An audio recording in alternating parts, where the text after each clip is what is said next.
गुरु प्यारे साथ संगत जी, आज फिर से एक सुंदर सी साखी आप सभी को सुनाने जा रही हूँ। गुरु प्यारे साथ संगत जी, दुनिया बदलते देर नहीं लगती। कहो तो इंसान को पूरी उम्र लग जाती है ना बदलने में, और देखो तो एक सेकंड के अंदर ही उसका हृदय परिवर्तन हो जाता है।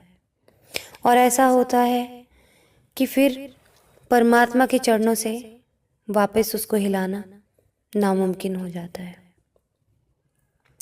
आज की जो साखी है वो ऐसी ही है कि किस तरह हम लोग भटकते रहते हैं।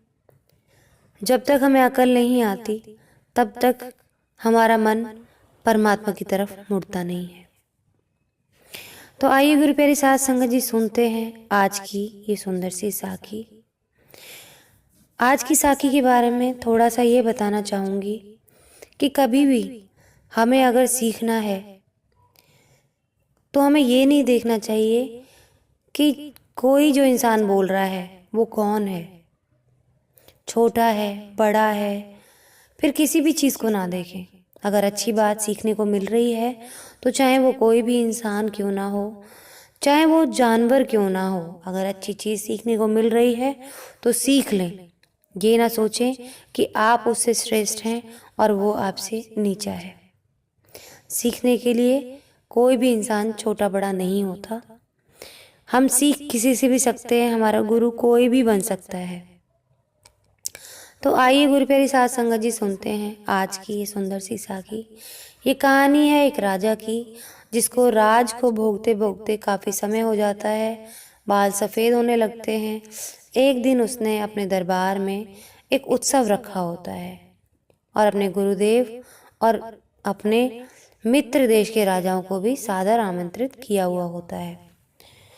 रोचक बनाने के लिए राज्य की सुप्रसिद्ध नर्तकी को भी बुलाया जाता है। राजा ने कुछ स्वर्ण मुद्राएं अपने गुरुजी को भी दी ताकि नर्तकी के अच्छे गीत व नृत्य पर वो उसे पुरस्कृत कर सके। सारी रात नृत्य चलता रहा। ब्रह्म मुहूर्त की बेला आई तो नर्तकी ने देखा कि मेरा तबले वाला ऊँग रहा है। उसको जगाने के लिए नर्तकी ने एक दोहा पढ़ा। बहुत बीती थोड़ी रही, पल पल गई बिताई, एक पलक के कारणे ना कलंक लग जाए। अब इस दोहे को अलग अलग इंसान ने अपने अपने हिसाब से इसका अर्थ निकाला। जब ये बात सबसे पहले गुरुजी ने सुनी तो गुरुजी ने सारी मोहरें उस नर्तकी के सामने फेंक दी। यही दोहा नर्तकी ने फिर पढ़ा तो राजा की लड़की ने अपना 9 लखा हार नर्तकी को भेंट कर दिया। उसने फिर वही दोहराया तो राजा के जो बेटा था, युवराज था, उसने अपना मुकुट उतार कर नर्तकी को भेंट कर दिया। नर्तकी फिर वही दोहा दोहराने लगी तो राजा ने कहा, बस कर, एक दोहे से तुमने वैश्या होकर सबको लूट लिया। जब ये बात राजा के गुरु ने सुनी तो गुरु के नेत्रों में आंसू आ गए और उसने कहा कि हे राजन, इसको तू वैश्या मत कह, ये अब मेरी गुरु बन गई है। इसने मेरी आंखें खोल दी हैं। ये कह रही है कि मैं सारी उम्र जंगलों में भक्ति करता रहा और आखिरी समय में नर्तकी का मुजरा देखकर अपनी साधना नष्ट करने यहाँ चला आया हूँ। भाई मैं तो चला, ये कह के गुरुजी तो अपना कमंडल उठाकर जंगल की ओर चल पड़े, क्योंकि नर्तकी ने कहा था बहुत बीती थोड़ी रही, पल पल गई बिताई। तो गुरुजी की जो जिंदगी थी बहुत तो सिमरन करने में चली गई थी। अब जब थोड़ी रह गई तो एक पल के लिए अपने पर कलंक लगाने के लिए वो यहाँ आ गया, नाच देखने के लिए, अपने परमात्मा को भूल के। इसलिए वो अपना कमंडल उठाकर जंगल की ओर चल पड़े। राजा की लड़की ने कहा, पिताजी मैं जवान हो गई हूँ, आप आंखें बंद किए बैठे हैं। मेरी शादी नहीं कर रहे थे और आज रात मैंने आपके महावत के साथ भागकर, महावत होता है हाथी को हाँकने वाला, उसके साथ भागकर अपना जीवन बर्बाद कर लेना था। लेकिन इस नर्तकी ने मुझे सुमति दी कि जल्दबाजी मत कर, कभी तो तेरी शादी होगी ही, क्यों अपने पिता को कलंकित करने पे तुली है। तो लड़की ने क्या समझा, राजा की राजकुमारी ने, बेटी ने समझा कि बहुत तो बीत गई, थोड़ी रह गई है, यानी कि इंतजार की घड़ी तेरी बहुत बीत गई है, थोड़ी ही रह गई है। पल पल जब तूने बिताई है तो सिर्फ एक पल के कारण अपने ऊपर कलंक क्यों लगा रही है, अपने माँ बाप के माथे पे कलंक क्यों लगाती है? क्या पता अगले ही पल तेरी शादी तय हो। तो ये बात उसने समझी।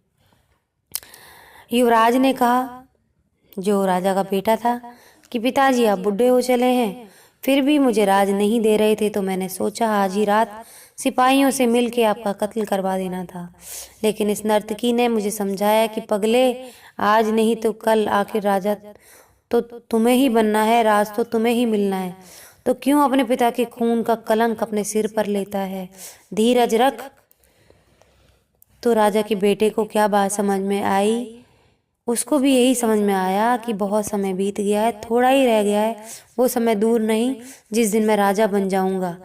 पल पल मैंने बिताया है तो थोड़ा और सही, एक पल के कारण आज मेरे दिमाग पे शैतान हावी हो रहा है, तो उसके ऊपर मैं अपने माथे पे कलंक लगा लूं, अपने पिता को मारने का कलंक अपने सिर पे लगा लूं, सिर्फ एक जरा से राज्य के लिए, थोड़े से समय बिताने के लिए। तो गुरु मेरी साध संगत जी, ये बात युवराज को अच्छे से समझ में आई। और जब ये बात राजा ने सुनी तो राजा को भी आत्मज्ञान हो गया, राजा के मन में बैराग आ गया। जब राजा ने ये सुना तो उसने तुरंत फैसला लिया कि क्यों ना मैं अभी के अभी युवराज का राज तिलक कर दूं। फिर क्या था, उसी समय राजा ने युवराज का राज तिलक किया और अपनी बेटी को कहा, बेटी, दरबार में आज एक से एक राजकुमार आया है उत्सव में, तुम अपनी इच्छा से किसी भी राजकुमार के साथ गले में वरमाला डालकर पति के रूप में चुन सकती हो। राजकुमारी ने ऐसा ही किया और राजा सब त्याग कर जंगल में गुरु की शरण में चला गया। ये सब देख के नर्तकी ने सोचा, मेरे एक दोहे से इतने लोग सुधर गए और मैं ही नहीं सुधर पाई।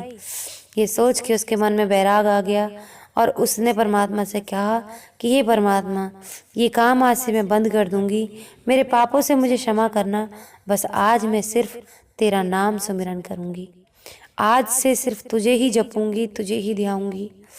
दुनिया बदलते देर नहीं लगती, एक दोहे की 2 लाइनों से भी हृदय परिवर्तन हो सकता है, बस केवल थोड़ा धीरज रखकर चिंतन करने की आवश्यकता है। तो गुरु मेरी साध संगत जी, इतने लोगों को, जिसको राजा वैश्या कह रहा था, नीचा दिखा रहा था, उस वैश्या ने राजा को बदला, उसकी बेटी को बदला, उसके बेटे को बदला और सबसे पहले गुरु को बदला जो भटक गया था। उसके एक दोहे ने, उसने कहा तो अपने तबले वाले के लिए था कि बहुत तो बीत गई है, थोड़ी रह गई है, पगले, पल पल तूने बिताई है, एक पलक के कारण ना कलंक लग जाए कि तेरी आंख झपक रही है। अभी अगर तेरी आंख झपक गई और ये तेरा तबला छूट गया तेरे हाथ से, तो राजा गुस्सा हो जाएगा और तेरे ऊपर कलंक लग जाएगा, क्या पता तुझे मृत्युदंड मिल जाए। तूने पूरी रात बजाया, उसका इनाम मिलने की बजाय तुझे कहीं मौत ना मिल जाए, तो चुपचाप करके ये समय बिताता रहे। वो इस दोहे को बोलकर 4-4 लोगों को सिखा गई और खुद भी सीख गई।